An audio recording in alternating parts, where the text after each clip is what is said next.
întâmplă ceva pe care noi n-am putea să depășim viața, dar cu părțile ei cele mai bune. Ori, ce trebuie să înțelegeți este că pentru a face excelentă democrația reprezentativă noastră, aveți nevoie să vă canalizați energia asta pe care o aveți, pe care o manifestați, de o manieră mai susținută și exact, adică e un efort pe care dacă noastră nu sunteți conștient, dacă vreți să faceți un efort ăsta constant, violent și, cum să spun, dezorganizat, în numele unei, cum să spun, creativități și unei inovații. Nu mi se pare. Creativități inovate. Nu zic că vreți creativitatea asta, vreți să creați. Bun. O să o votiți de atâta creație.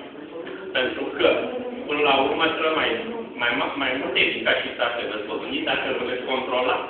Îi veți controla pe cei pe care îi desemnați să vă reprezintă. Dacă le veți cere socoteală, dacă veți fi mereu într-o tensiune care să facă din reprezentare. Nu ajungeți la același sistem. Problema este că în societățile eficiente democratice, mergeți în țările nordice, de tip nu România, în țările democrație. Nu e, acolo e democrație reprezentativă, asta e democrația, sistemul dominant în Europa. Foarte bine. Deci, trebuie să faceți un efort pe care trebuie să fiți conștienți că trebuie să-l faceți, de a face din această reprezentare ceva eficient. Dar nu-i lăsa pe cei care zic că vă reprezintă sau care zic că vă reprezintă să iată sub controlul dumneavoastră. Deci asta e ce trebuie să faceți. Nu să cădeți într-un fel de spontaneitate continuă și renoibilă și obositoare până la urmă. Pentru că veți ajunge să vă iertați în noastră. Ok? Aș vrea și eu să spun ceva. Până acum n-am spus, dar uite, eu s-ar putea să fie puțin mai departe de subiectele foarte concrete cu care ați început, dar deja am zis cu toții, cred, mult mai departe de subiecte. În formula în care sunteți aici, se poate să funcționați ca o democrație directă. Dar eu vreau să vă spun așa, și studenții de la istorie știu deja, democrația directă este un ideal. N-a existat niciodată, în nicio epocă, în nicio civilizație.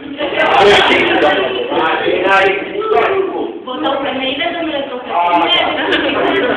Sclavii, metecii.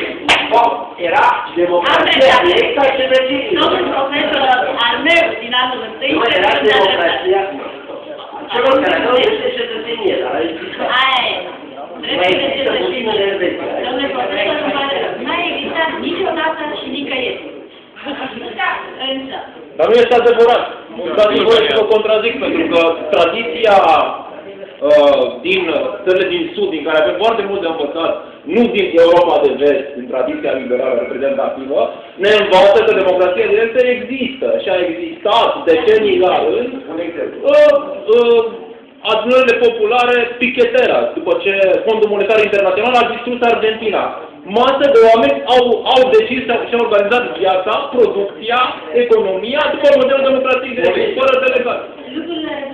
A funcționat, doamnă, și femeile, și tinerii, și muncitorii. Acelea au fost niște momente cu totul excepționale. Îndelungate, timp de mulți ani și funcționează în anumite zone. Bineînțeles, nu alte, dar...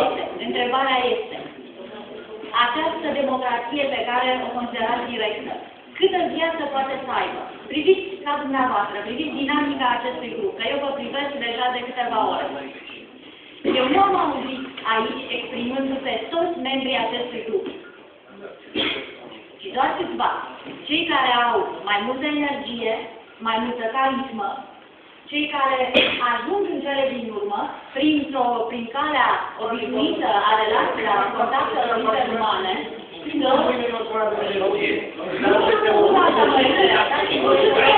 vreau să vă spun cu totul altceva. Ce se întâmplă cu dumneavoastră este ceea ce se întâmplă cu orice societate. Există persoane care dobândesc, prin personalitatea pe care o au, prin o anumită capacitate, o anumită forță interioară, care le face cumva să convingă pe cei din jur că merită să vorbească în numele lor. Există persoane care, fără să fie votate, neapărat, fără să fie confirmate formal într-un fel sau altul, se afirmă ca lideri.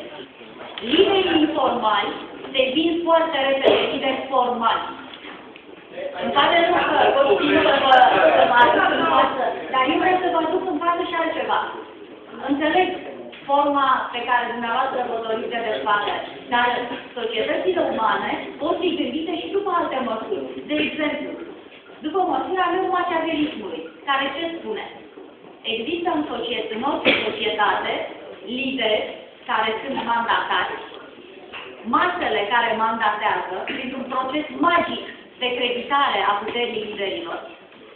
Și știți foarte bine care este formula neomachiavelismului, nu? Setea de putere a liderilor este alimentată perpetuul de incompetența cronică a maselor. Este un lucru care se întâmplă în orice societate. Acum o dezbatere, pentru că eu am încercat o organizație și nu mă lăsați. De ce nu vă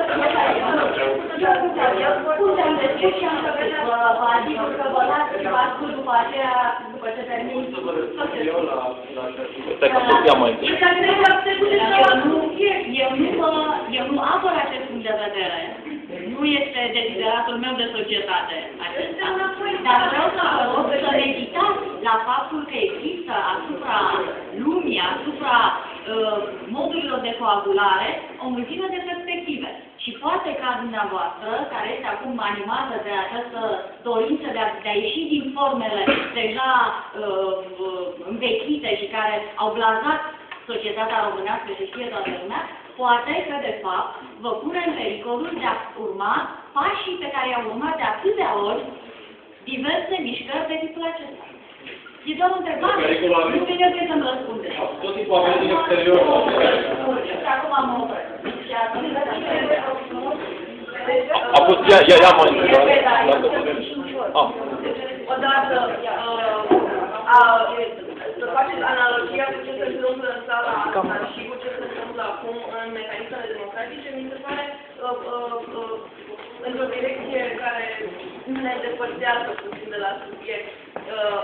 Liderii care se pot contura aici sunt controlați. Pentru că dacă eu spun ceva ce cuiva nu-i convine, el va putea să spună acest lucru, să spună nu, eu nu cred asta. Și lucrul acesta s-a întâmplat. Până cumva lucrurile s-au monopolizat undeva în direcția aceea, da? Asta odată.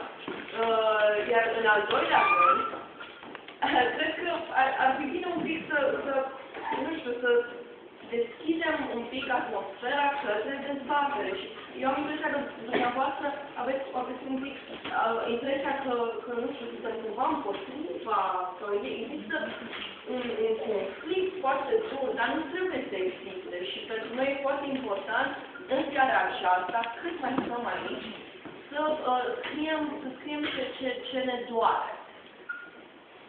Și nu văd care e problema noastră. Nu e niciuna. Eu doar v-am spus ce părere am eu. Presupun că am voie să am o opinie și să ieșim. Da, dar eu poate ceva de părerea. Stai că era ea. Era Valentina. Deci opiniile celelalte nu se pot exprima? Nu, se pot. Asta, de asta e avantajul situației de